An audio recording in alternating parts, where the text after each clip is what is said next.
Welcome to Beer, Bourbon, and Games. I'm your host, Chris, and today was a beautiful day for a road trip. Drove about 2.5 hours up to New Trail Brewing Company, and I'm sitting here today with Mike LaRosa, Director of Brewing Operations and partner in the company. So we're going to sit down with him, ask him some questions, and just pick his brain while drinking some good beers. So hopefully you like this episode. We're going to jump right in. Mike, let's just start with an easy one. Tell us a little bit about yourself.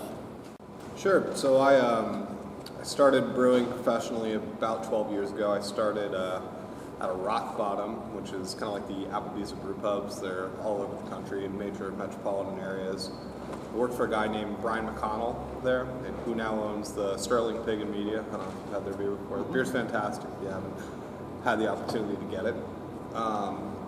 So I worked with him for a few years, and then I went on. I was the head brewer at Saucony Creek in Kutztown. I was one of their first brewers there, and I did a short stint at Manayunk Brewing Company, and then I made a pretty big break in my career. I went and I was the head brewer at Kane Brewing Company, which is on the Jersey Shore.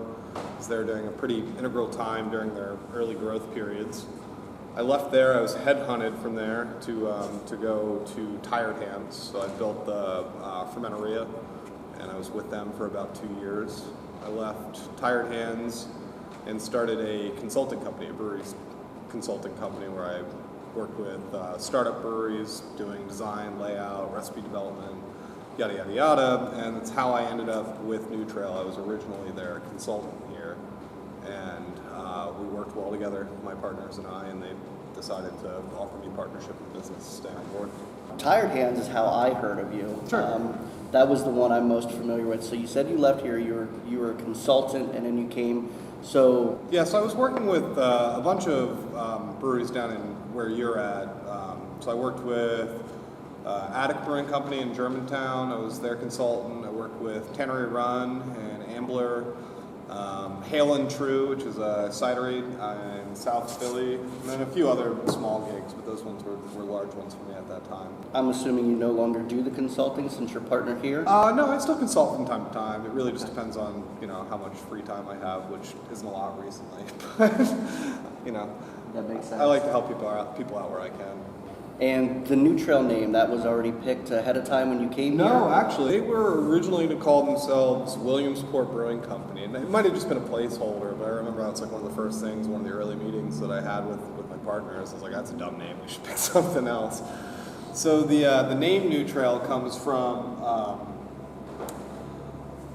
this area specifically is known for its great beauties in the north central Pennsylvania. So all of us, my partners included, are really big into the outdoors. My one partner is a big skier. My other partner is really big into downhill biking. I kayak a lot. We all hike a ton. So the idea was that we sort of wanted to create a brewery, a lifestyle around that culture in this area and try to just highlight it. Okay, I say that makes a lot of sense. All your beers have to do with the outdoors, so I figured it was something similar to that, whether it's a scent or... Yeah, for sure. Broken Heel, I think there was a story where someone broke their foot. There it is, yeah, actually, it's funny you bring it up. So Broken Heels is named for my partner, Charles. He, about 3 months before the equipment arrived here, was supposed to go to Oktoberfest in Germany. He was taking like a research trip that I'm pretty sure was just him going to go out and have some beers.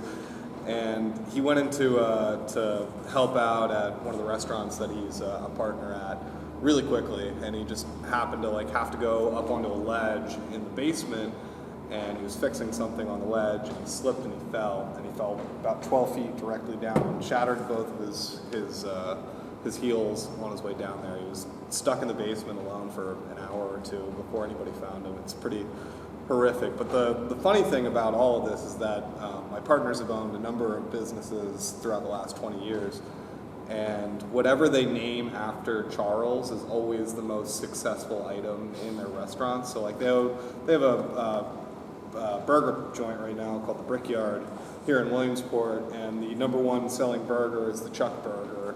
And they have a pizza, like a wood-fired pizza Italian spot right next door to their burger joint called the Stonehouse, and the number one selling pizza is the Charles. So Broken Heels was actually never supposed to be the number one selling item for New Trail. The original business model behind New Trail was pretty traditional, like mid-90s, early 2000s brewery. We were going to produce a Pilsner, we were going to produce Lazy River Pils, an amber ale called Trail Ale, a Belgian-style white called White Ale, and an American IPA called SOB Hill. And then every once in a while, we were going to throw in this hazy IPA called Broken Heels. It's going to be like, once a month, once every other month, sort of just like, tier and go on sort of thing. And all of a sudden, we just kept brewing more and more and more and more Broken Heels. So that was, well, before I get into my next question, I might as well kind of segue since we're talking about Broken Heels.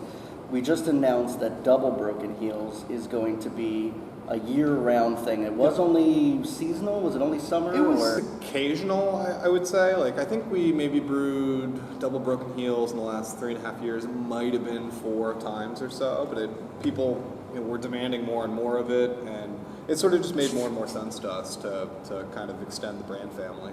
Current formats that you can find for Broken Heels will be 12-ounce 12-pack, it's a 4-pack 16-ounce, and single-serve 19.2s.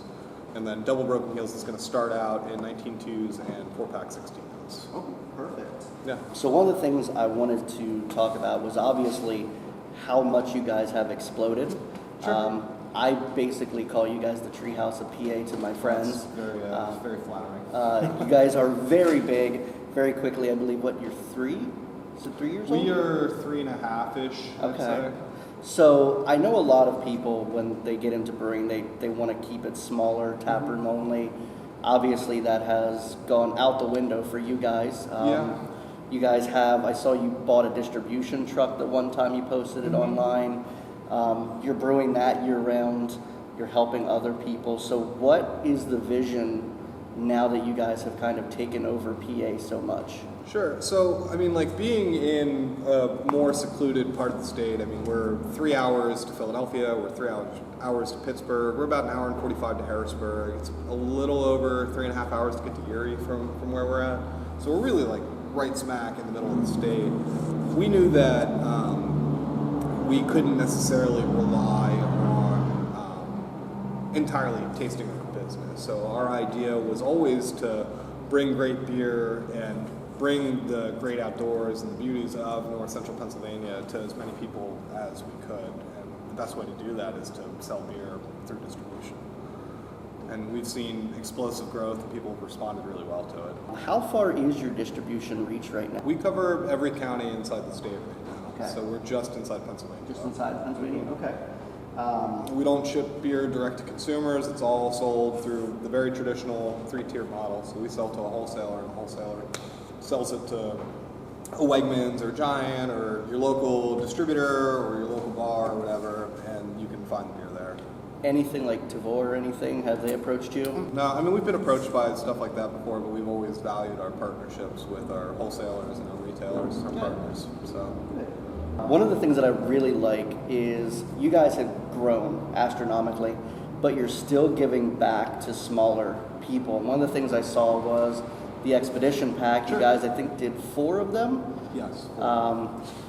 That was really cool. Any more of those coming in the future that we can see those collabs? We've been talking about doing them again. We've been a bit busy with a bunch of other projects and innovations along the way, and we've seen, again, more explosive growth for brands like Broken Heels and the launch of Double Broken Heels. So you can still expect us to collaborate with a lot of friends, big guys, small guys, whoever. But Expedition Pack is on a little bit of a hiatus right now. Okay. Maybe next year at this point. I figured when I first saw it that it was probably going to take a thing, only because the logistic challenges of brewing everything, getting people here, and how often. It was like every month. I'm like, it was every 5 or 6 weeks. I think we were releasing them at one point. I kept seeing there's a new one. I'm like, Jesus, when does this guy sleep? Yeah, Probably I did. never. It was kind of like herding cats for a while, because I'd be basically packaging the one Expedition Pack while I'd be starting to brew the next one, because there was always like a lager or like an Imperial Stout or something like that that always takes longer to ferment. So I was like, they were always there. They happened to be there the day that we were like loading 12 packs in. Just, you guys were doing it, like the packaging, the labeling, the shipping, and I was just 100%. like, that is a lot. I mean, so. No, I didn't sleep well then. I figured that would probably be something where maybe once a quarter is probably a better. You could maybe anticipate seeing it once or twice a year, but we'll see what happens in the future. I mean, one of the people in my group, I asked around to see what questions they had, and they asked, is Lager's Path going to come back? I don't currently have a plan to bring it back, but I'm not opposed to bringing it back. You know. Everyone I spoke to, out of all of the packs, that was the interesting. unanimous winner of the best one. My second favorite would probably be the one you guys did with Hidden River. Yeah, that was the Hazy Double, right? Yeah, that one was really good. Obviously, the collabs with Levante are really good. The pointing east-south. Yeah, we're going down to brew pointing west on Friday this week. So, yeah. Can you say what kind of style it is? Yeah, it's a West Coast Session IPA or Pale Ale. So I forget exactly the details on what hops are in it right now because I'm just not prepared. Don't have it off the top of my head. But if I remember correctly, it's going to be a little bit more old school C hops in it. So probably like Cascades and Centennial Chinook, I'd imagine. So, I like those. Okay. Some of the noble stuff going in there. Yeah, like old school West Coast IPA style hops. So. New Trail is known for their hazy IPAs, obviously. I know originally you said you were going to do a Pilsner Lager. Which we do. I mean, that's still very much a part of our model. Still, yeah, I mean, Pilsner is my favorite beer to drink from us. We won the gold medal at 2019 GABF for Contemporary American Pilsner. I'm very proud of this beer. It's my favorite beer. It's some of my staff's favorite beer. It's my mom's favorite beer. So it's very good. It's easy drinking, especially in the summer. It's hot right now, so this is really, really good, crisp, refreshing. A little bit of like maltiness on there. Absolutely. Really good stuff. Now, I know the hazy was the trend. Everyone was doing it. Is it your favorite style to brew, or did you kind of embrace the trends and kind of revamped your model to go after that? No, not necessarily. I mean, I was an early innovator in Hazy IPA. My time at Tired Hands was really right before the crescendo of Hazy IPA. Like, we were on the forefront of it with guys like Trillium and Treehouse, and obviously, like, you can tie it all the way back to like The Alchemist with Hetty Topper, right? I mean, it's it was the first step towards Hazy IPA. I wouldn't necessarily describe it as a Hazy IPA, at least what it used to be. And it was something I was well versed in. So I knew that the customer base was going to really enjoy the style. It was really approachable. I found that everybody liked Hazy IPA. Like my mom, who was a staunch Coors Light Corona drinker, when she would come and visit me at Tired Hands, was drinking, the light that spills out of the hole in your head and Alien Church. She's like, this is great. I can't believe that like we're drinking, I'm drinking an IPA. And it sort of clicked with me that like Hazy IPA was going to evolve past being just like a nerd's drink or just like a very high-end craft connoisseur's drink. That it was really approachable for everybody. So why not, make it delicious and make it available for everybody to be able to go and get it at their local distributor or their local grocery store. True. I think the Hazy IPA too, with like the citrus notes and everything like that, makes them a little bit more approachable. Sure. And I know people in my family, unfortunately, it's Coors Light and pretty much that's it. Anything with the word IPA, they immediately write off. So the Hazy IPA with that different flavor profile than that like bitter, grimy, like West Coast residence note, definitely opened up a lot of people to that. And that's why Hazy IPA grew so quickly. I mean, it's very soft bitterness. It's really, really approachable aromatics that are high and easy to identify. It's citrus, it's pineapple, it's conifer, it's whatever. You can say it, that this tastes like those three things, and when people go and smell it, they're like, oh yeah, I do taste that. Or maybe this is, it's more grapefruit than it is orange today, And I find that sometimes even, in beers that we make consistently here, sometimes you just pick up a can of Broken Heels and you're like, wow, this is like super, super orangey today versus last week when I had it, it was a little bit more piney, so. Depends, I guess, how long it's been sitting. How long it's been in the can, it could have been, I mean, we this is earlier in our time before we were selecting our own hops and stuff like that, but now, like, I go to Yakima and we select lots of hops, like, lot as in a space in hops, not in a out. Okay, I do select a lot of hops as well, but I pretty much say that I prefer this Citra from this acre from this farm over this Citra from this other farm on this acre. So it makes the beer a little bit more consistent that way. I was going to say, how different from year to year are they? Because even like buying Citra is just a name, and obviously each hop is going to be a little different. How different are? You'd be very surprised to know how different, like, each farm, each lot within a farm is different, you know. And as you select more and more with companies, they tend to know what you look for and what you don't look for in your selection, so they can pinpoint it a little bit better. Like, you know, for citrus, since we're talking about it, we look for a lot, obviously, of citrus flavors. I'm looking for way more citrus than I am for pine, and oftentimes I'm looking for more like citrus flash, orange flash, more than like a rindy sort of citrus flavor. So they've gotten closer and closer every year to they give me, let's say, 5 selections to pick from. And usually there's 3 that are pretty close and 2 that are like way out in left field. They're still all very good selections, but you get to pick, like, I really like this profile over this profile this year. It's really cool. It's a lot of fun. I know some of the big trendy stuff is the Cryohops right now. Have you guys used? Oh no, was Frost Cryohop?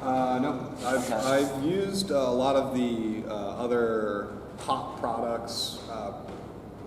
When I was with Tired Hands, we were a part of a lot of the experimentation for developing some of those products. But I always found that just typical hop pellets worked out better for my style of brewing. Okay. Do you use flour at all, or as well, or just? I've used flour in the past, but we don't use it here now. Pellets are way easier to handle. It's a lot easier for us to maintain that and the quality and the flavors that we're looking for.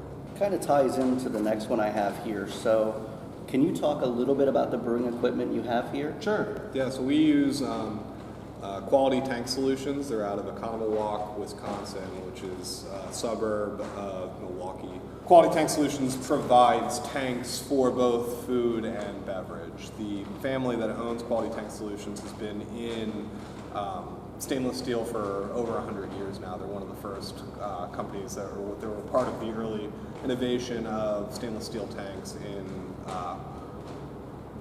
Wisconsin for dairy and cheese manufacturing. So they always say, you know, if you make bad beer, it gives you bad gas. If you make bad milk or bad cheese, it'll kill you. So why not buy equipment that you could make, that has the same level of sanitary care as dairy? We operate on a 3-vessel, 15-barrel brew house. So it's a mash lauter tank, a kettle, and a whirlpool. And we range in tank size from anywhere from 15-barrel to 120-barrel. Okay. Do you do a lot of double batching then? Yeah, we turn our system 24 hours for a few days of the week, so yeah. Jesus. Yeah. How many fermenters do you have? Active fermenters, I think we're in the neighborhood of 25 to 35 right now, so. Since I haven't seen inside, yeah, we'll take a walk through. Is there room to expand that? Yep. Or? We're located in an industrial warehouse where there's lots of open space, available space. I feel like you thought that out very well for expansion. No, actually, we sort of just got lucky, to be honest. Like, ironically, the room that we're sitting in right now was the room that I wanted the original brewery to be in.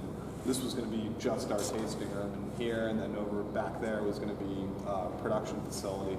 But it was currently leased at the time, so they showed us the building right next door, which is where the brew house is, and where our original fermentation room is, and where our tasting room is. And it's about 7,000, 8,000 square feet in there. And we just happened to get lucky. The warehouse behind us was available, and as we needed more space, we were able to kind of just build walkways and easements and put garage doors in and kind of just open right back up in that space back there. For the people at home right now, we're sitting in what they call the indoor beer garden. Yep. What else do you have for people to do if they come and visit you guys? Our tasting room's open Wednesday through Friday from 3 p.m. to 10 p.m., Saturday from 12 to 10 p.m., and Sunday from 12 to 6 p.m.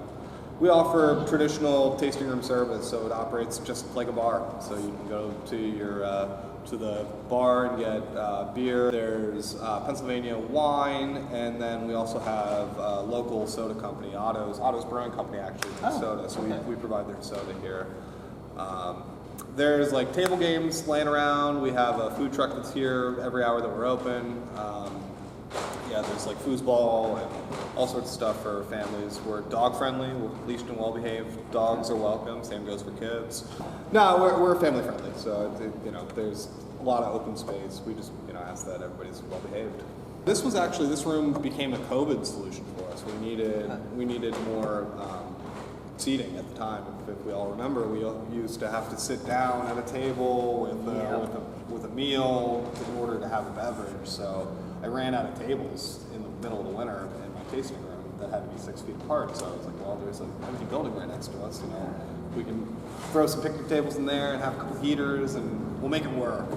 And then over time, we've strung up lights, and we built a bar, and now there's an outdoor space with fire pits and all sorts of stuff. So we host private events in here. It's open to the public when we're not using it for private events, but we've done everything from like Quizzo nights in here to I had a wedding here a couple weeks ago.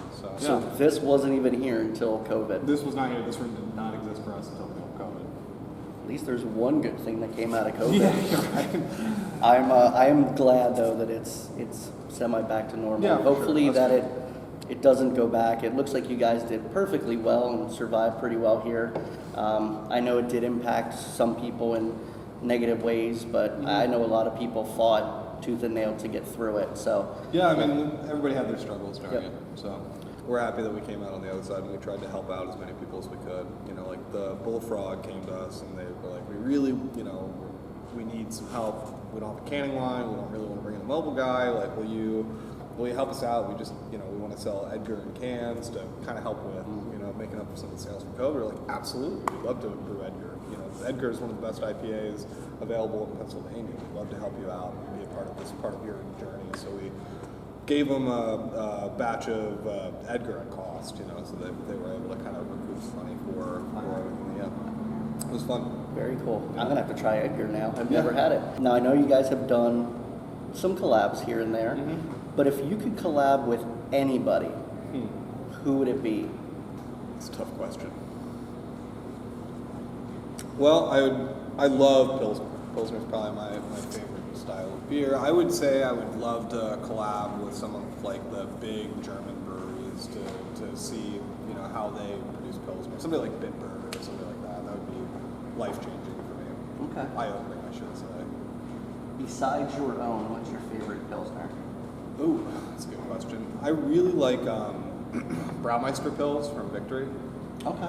I think that's one of the best Pilsners in America. I really enjoy Sly Fox's Pikeland Pils as far as something that's pretty readily available. Okay. And a lot of my friends that make Pilsner at their own breweries, I truly enjoy. Like Sterling Pig's Pilsner is fantastic. The guys out in Pittsburgh, Old Thunder, they're making a lot of noise right now for lager beer. So really, Pilsners in general. So if someone is looking to become a head brewer, maybe they've already home brewed, what advice would you give them to maybe step it up and then become an owner of a brewery? That's a tough one.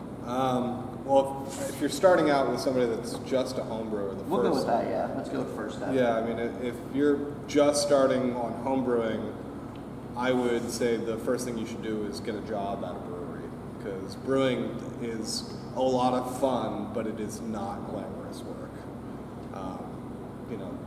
A lot of time spent cleaning, just cleaning things over and over and over again. And if you fuck up cleaning, you're going to clean it again, because that's just how it goes. I mean, there's a joke amongst brewers that we're really just janitors that throw flowers into boiling sugar water. So it's not extremely glamorous work, is my point. But a lot of determination, I would say, is what you really need to have, and just absorb as much information as you can from anybody that will talk to you or that you can read from, because as much of a science as brewing is, it's still extremely, I think, hyper-regional. You can find out information from different people based off of who they trained under or where they trained, or even homebrewers that are just coming into it with a fresh set of eyes sometimes provide insight to things that you're just like, oh, I never really would have thought to do it that way, just because you sort of get stuck in your own mentality. So. That's similar to what a few people have said. Basically, understand what it is to be a brewer. Understand what it is to be a brewer. Yeah, I mean, and being a head brewer and being a brewery owner are really two separate things. Being a head brewer is something that's capable of running the brew house and being creative and capable of doing everything in the brewery, whereas a brewery owner is, I got a phone call the other night because a fuse blew in my panel on my brew house, one of my overnight brewers, and I just happened to be looking at my phone at 11:30 when he called. So that's what being a business owner is. Very lucky. Running to the brewery at 11:30 at night and troubleshooting how to fix the panel, or it's, hey, the dishwasher called out. Do you know anybody that can dishwash? No, but I know how to wash dishes, so I guess I'm gonna come in and wash glassware for a few hours. It's a good point, getting to know everything, because most people that homebrew, I've done it a few times with my friends, and I didn't realize how long it is just waiting for things, waiting for it to boil, waiting for this. Absolutely. Time for the whirlpool. But it was a lot of waiting, a lot of cleaning, a lot of sanitation. Yeah. Everything has to be clean, and I don't think a lot of people understand that. It's manufacturing, really, is what it is. I mean, it's a manufacturing job, so you have to be really passionate about being creative in manufacturing. Are there any big events or anything coming up for New Trail? Any new announcements? Anything you want to tell the people? The biggest thing that we're trying to talk about right now is Broken Heels and Double Broken Heels. Obviously very excited about having Double Broken Heels coming out in with our Essentials lineup. In the near future, it's coming into flannel season for us. So flannel weather will be back. We'll have flannel weather, the red can, Nelson Sauvin, will be available throughout the whole state sometime in the middle of October.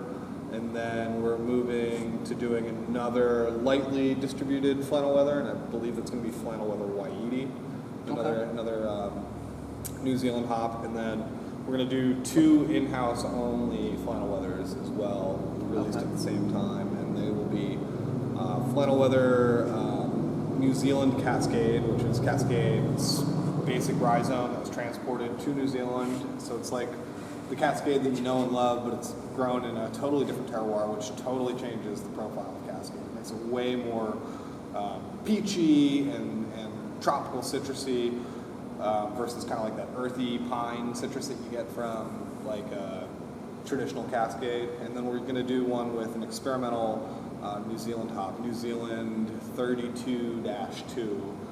And that one is really, really interesting. It's got stone fruit, it's got citrus, it's got pineapple. It's just a really cool hop. I'm very excited about it. So perfect. The red and green flannel were both different, right? Yeah, so red flannel weather is Nelson Sauvin, green flannel weather was Motueka. Okay. Gotcha. So we'll release Motueka at another point throughout the year, but we're pretty excited about it. Perfect. Another one that's out right now is your zombie lineup. That is the Zombies Drink Milkshakes 2 and Zombies Are People Too. People's Too. Yeah, so Zombies Are People Too is a pumpkin ale. So it's kind of like your traditional pumpkin ale. It's got that amber orange color. It's brewed with vanilla and pumpkin spices. I wouldn't say that it's very overpowering with pumpkin spice. I think it's a really approachable pumpkin beer. And then there's Zombies Drink Milkshakes 2, which is a milkshake IPA with pumpkin spice in it. And then this year we did an in-house only milkshake, which was Zombies Drink Pumpkin Spice Lattes 2, which was essentially Zombies Drink Milkshakes 2, but with coffee in it. Okay. So this year are you doing I think the holiday one was the holiday cookie? Or we will do cookies this year. Okay. Yeah, I don't know that we're going to do a full market distro on cookies, but I'm definitely having a cookie day. And then the big thing is that we're going to be having a huge barrel-aged moonlit day, and that'll be the week before Black Friday. It's 6 variants this year. Okay. And some super secret information about the vessel in which you'll be able to get the beer in. Okay, that's really cool. I know I've had the white, the blue, and the red. Yeah, so white would be vanilla, blue would be coconut, and red would be raspberry. Yep. And then we would have done the regular, which is a black, and gold, which would have been the single barrel. I did not have that one, but I'm interested in the new one. It's pretty cool. I know, well, like he kind of mentioned, they do have some brewery-only stuff. So if you're in the area, definitely try to come up here because they're going to have stuff that's only available in the tap room to go. Some of it might be experimental and you're not doing a full distro of it, but make sure you come out here for the whole shebang because it's a really cool area out here. Yeah, Williamsport's a lot of fun too. It's really affordable to kind of take, if you're not from the area, it's really affordable to come and take like a short weekend or a long weekend here. Hotels are really affordable. There's a lot to do downtown, much restaurants. If you're into hiking or biking or kayaking, there's tons of it up here. I mean, you can't throw. You can go 20 minutes that way, 20 minutes that way, 20 minutes that way, 20 minutes that way, and be in a different mountain area. It's a lot of fun. It's pretty cool. When we were coming up here, we passed a scenic overpass. Oh yeah, we came over 15. Yep. There's also the Little League World Series. There's a ton of stuff to do here, so you can make it a day for sure. So the last one that I have here for you is currently there's a big widespread movement within the brewing industry. Rat Magnet on Instagram kind of brought to light some of the stuff that's been going on at different breweries, whether or not it's sexism, racism, the way people were treated.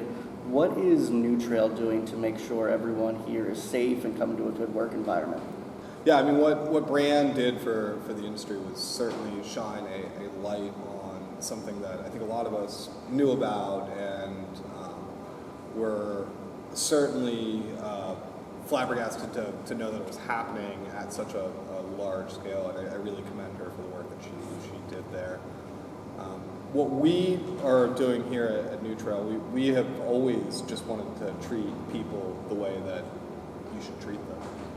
We give our employees, we pay our employees well, we give them the time off that they request, we just treat them like family. I mean, you can ask anyone here, you know, how do you feel about your coworkers? How do you feel about your supervisors? How do you feel about the ownership? And it's all we're a family here, so everybody is generally really happy. I mean, specifically with some of the accounts of like sexism or sexual harassment, like I think it's 40% or almost 50% of my management staff is female.